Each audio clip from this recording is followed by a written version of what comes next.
Selamat malam, semua. Kita ketemu lagi di keperawatan komunitas 1. Jadi malam hari ini kita akan membahas tentang konsep dasar dari epidemiologi. Oke, nantinya video ini silahkan ditonton terlebih dahulu dan nanti jika ada pertanyaan untuk bisa kita diskusikan, mohon nanti diskusikan di grup. Oke, untuk materi yang kita akan diskusikan pada malam hari ini adalah konsep dasar epidemiologi.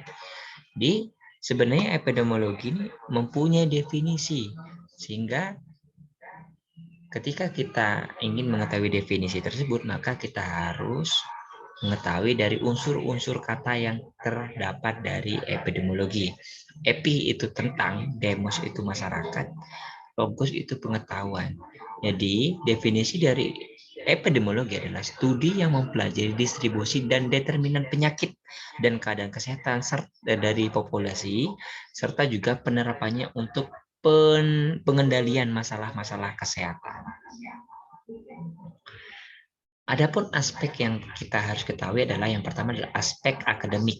Jadi secara akademik epidemiologi berarti analisa data kesehatan, baik itu sosial ekonomi, tren yang terjadi, dan untuk mengidentifikasi, menginterpretasi perubahan-perubahan kesehatan yang terjadi atau akan terjadi pada masyarakat umum atau kelompok penduduk tertentu. Bagaimana dengan aspek klinik? Jadi aspek klinik akan ditinjau. Jadi epidemiologi ini berarti suatu usaha untuk mendeteksi secara dini perubahan insidensi ataupun prevalensi yang dilakukan melalui penemuan klinis atau laboratorium pada awal timbulnya penyakit baru dan awal terjadinya epidemi.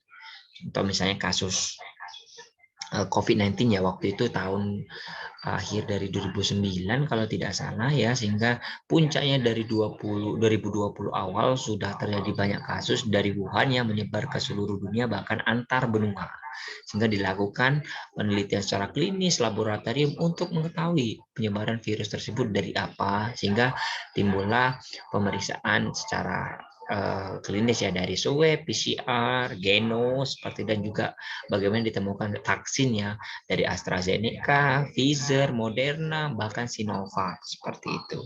Nah, bagaimana dengan aspek praktis? Jadi, secara praktis epidemiologi ini berarti ilmu yang ditujukan pada upaya pencegahan penyebaran penyakit yang menimpa individu, kelompok penduduk ataupun masyarakat umum. Nah, secara aspek administratif, epidemiologi ini secara administratif berarti suatu usaha mengetahui keadaan masyarakat di suatu wilayah ataupun negara agar dapat memberikan pelayanan kesehatan yang efektif dan efisien sesuai dengan kebutuhan masyarakat. Jelas kalau dikatakan kebutuhan masyarakat nih akan berbeda. Tingkat kejadian suatu penyakit klaster ataupun ya masa pandemi seperti ini, kota dan desa itu sangat berbeda. Sehingga ini perlu dipelajari. Artinya kebutuhan yang dimiliki masyarakat ini berbeda-beda. Dan kita harus peka terhadap tersebut sebagai tenaga kesehatan. Istilah-istilah dalam epidemiologi ya. Jadi apa saja sebenarnya istilah dari epidemiologi ini? Yang pertama adalah epidemik ataupun wabah ataupun kejadian luar biasa. Pandemik, epidemi lintas negara ataupun benua. Contohnya kita sekarang ya. Dan juga endemik, penyakit ini selalu ada di suatu area tertentu. Contoh Papua itu misalnya itu dengan malarianya.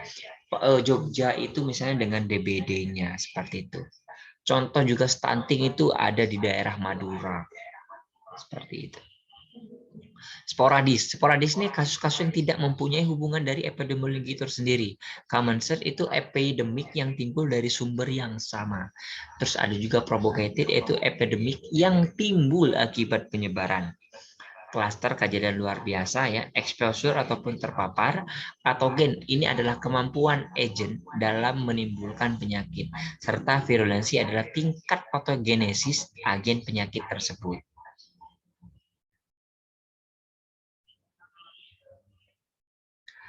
Bagaimana sebenarnya sejarah dari perkembangan epidemiologi? Ini tentunya dari proses sehat sakit ataupun pengetahuan terkait bagaimana proses dari sehat sakit itu. Contoh di zaman kuno itu terkait dengan apa? Cuaca buruk. Zaman Pasteur itu ada mikrobiologi. Artinya di zaman Pasteur ini ditemukannya penemuan terkait tentang bakteri seperti itu ya. Itu Pasteur ini adalah penemu dari stetoskop sehingga menemukan bentuk bakteri virus itu bagaimana dengan menggunakan alat yaitu stetoskop. Zaman modern adalah interaksi lingkungan. Jadi sebenarnya dalam epidemiologi adalah sebuah catatan ya kematian dari data meteorologi dan lingkungan dari analisa secara statistik dan juga menganalisa banyaknya kejadian untuk kebutuhan dinas kesehatan. Itu di tahun 1835 di Inggris ya. Juga meletakkan dasar-dasar epidemiologi. Ini sejarah-sejarah dari epidemiologi. Di tahun 1848 ini juga memberantas kolera di London dengan perbaikan kualitas air minum. Dari tujuan epidemiologi ini yang pertama adalah kita akan menggambarkan distribusi dari penyakit, kecenderungan, dan riwayat alamiah dari penyakit itu sendiri atau keadaan kesehatan populasi. Yang kedua adalah menjelaskan etiologi penyakit, meramalkan kejadian penyakit, dan mengendalikan penyebaran penyakit tersebut dan juga masalah kesehatan dari populasi. Nah, teori terjadinya penyakit dalam epidemiologi yang pertama adalah teori contagion, Hippocratic, miasmatik, epidemic, germ teori, dan teori multikausal. Adapun pendekatan dalam epidemiologi yang pertama adalah pendekatan deskriptif, yaitu mempelajari frekuensi, penyebaran ataupun distribusi dan perkembangan dari masalah kesehatan pada populasi tersebut. Yang kedua adalah epidemiologi analitik, yaitu mempelajari faktor-faktor yang menentukan distribusi hubungan sebab akibat masalah kesehatan pada populasi. Yang ketiga adalah terkait dengan studi intervensi ataupun eksperimen. Jadi kita akan membuktikan nih faktor penyebab terjadinya masalah kesehatan dengan melakukan percobaan ataupun intervensi. Misalnya di epidemiologi deskriptif ini kita akan menggambarkan dulu tingkat kejadian diare di suatu wilayah tersebut sekian. Di epidemiologi analitik kita akan mempelajari nih dari lingkungan tersebut. Oh, ternyata kita ketahui salah satu faktor yang mempengaruhi tingkat terjadinya diare adalah sanitasi yang buruk. Maka kita akan uji secara analisis sanitasi itu dengan kejadian diare. Nah, di studi intervensi ataupun eksperimen ini kita akan membuktikan nih apakah benar dengan kita membiarkan sanitasi itu dengan itu akan meningkatkan tingkat kejadian diare dengan kita juga memperbaiki sanitasi, apakah benar ini akan menurunkan tingkat terjadinya diare. Seperti itu ya untuk pendekatan epidemiologi. Dan secara umum memang dikatakan kegiatan epidemiologi dimulai dengan epidemiologi deskriptif, juga akan diperdalam dengan analitik dan dibuktikan dengan eksperimental yang saya jelaskan tadi. Jadi ketiga jenis epidemiologi ini tidak dapat dipisahkan satu dengan yang lainnya, tetap akan saling berkaitan. Konsep epidemiologi deskriptif itu yang pertama adalah menganalisis tentang apa? What, who, where, when, and why, time plus person, host agent, and environment. Apa itu karakteristik who, what, who, where, when, and why? Jadi 5W biasanya, 5W 1H. What bagaimana, what itu apa, apakah, penyakit apakah, masalah kesehatan seperti apa. Who, umur, jenis kelamin, etnis, status perkawinan, dan pekerjaan. Where, apakah di wilayah lokal, nasional, ataupun internasional. When, sporadiskah, endemiskah, epidemis, ataupun pandemik. Why, kenapa ada masalah penyakit tersebut. Nah, bagaimana dengan karakteristik time, place, and person? Jadi time itu berupa jam, hari, minggu, bulan, ataupun tahun. Place, RT, RW, desa, kecamatan, kabupaten, kota, bahkan negara. Person, umur, jenis kelamin, dan pendidikan. Nah, bagaimana dengan karakteristik model host, agent, dan environment? Jadi host ini adalah umur, jenis kelamin, pendidikan, pekerjaan, dan lain-lain. Agent ini bakteri, ya, parasit, virus, ataupun keturunan, dan lain-lain. Environment ini lingkungan, baik fisik, sosial, dan sosial ekonomi, ataupun biologis. Nah, bagaimana dengan konsep analisa dari epidemiologi analitik? Setiap kejadian mengikuti hubungan sebab akibat ataupun jenis hubungan. Ada hubungan non statistik, yaitu kebetulan, hubungan statistik, hubungan non kausal ataupun sekunder, hubungan kausal, jadi hubungan tak langsung terjadi akibat faktor lain kah, hubungan langsung dan juga berdasarkan urutan waktu. Jadi konsep sehat sakit itu yang pertama adalah kerentanan, iya atau tidak. Keterpaparan, ya, iya atau tidak. Sehingga ini akan menimbulkan nih, ketika kita terpapar, oh berarti kita apakah rentan akan sakit. Apakah dengan meskipun kita terpapar, kita tetap akan sehat, seperti itu. Ini akan menimbulkan definisi sehat sakit tersebut. Nah, bagaimana sebenarnya kita cara mencegah penyakit tersebut?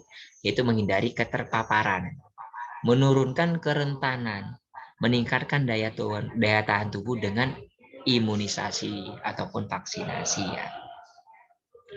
Adapun 6 komponen rantai penularan dari penyakit. Contoh yang bisa kita ketahui adalah penyebab penyakit, agent yang kita sebutkan tadi, pintu keluar agentnya, cara transmisinya, jalan masuk agent, dan kepekaan host.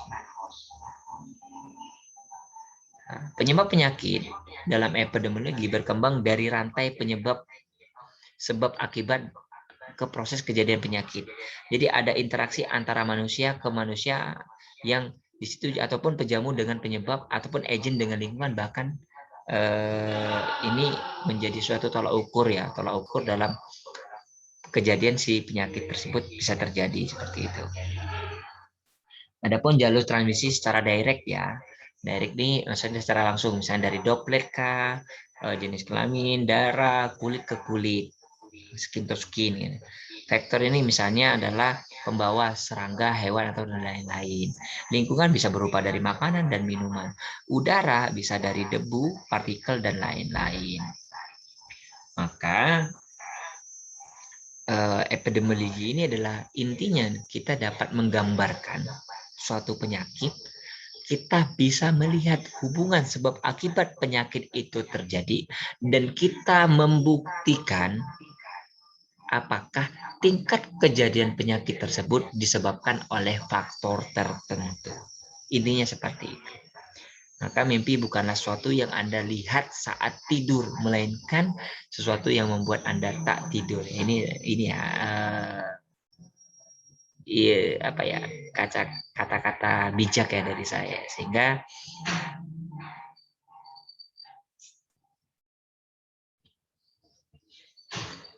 ini menjadi suatu motivasi, ya, buat kita untuk mempelajari sesuatu dari epidemiologi yang kita bahas hari ini. Contohnya seperti itu. Jadi pendekatan epidemiologi yang intinya adalah contoh tadi, epidemiologi yang kita menggambarkan secara deskriptif, dan juga yang tadi saya jelaskan secara analitik dan juga intervensi. Mungkin itu saja, dan sekian dari penjelasan saya. Adapun kalaupun ada pertanyaan ataupun ada yang perlu didiskusikan, monggo dan nanti dari grup, sehingga proses diskusi ini bisa menjadikan kita menambah wawasan dan pengetahuan. Saya yakin dari penyampaian saya banyak sekali kekurangan, sehingga saya butuh nantinya dari teman-teman sekalian untuk memberikan pertanyaan-pertanyaan sehingga bisa menimbulkan diskusi dan menambah wawasan bagi kita semua. Mungkin cukup dari saya. Terima kasih semua. Mohon maaf jika ada kekurangan dari penyampaian saya terkait materi epidemiologi ini. Monggo kita diskusikan. Terima kasih. Saya Iri, wabillahi taufiq walhidayah. Assalamualaikum warahmatullahi wabarakatuh.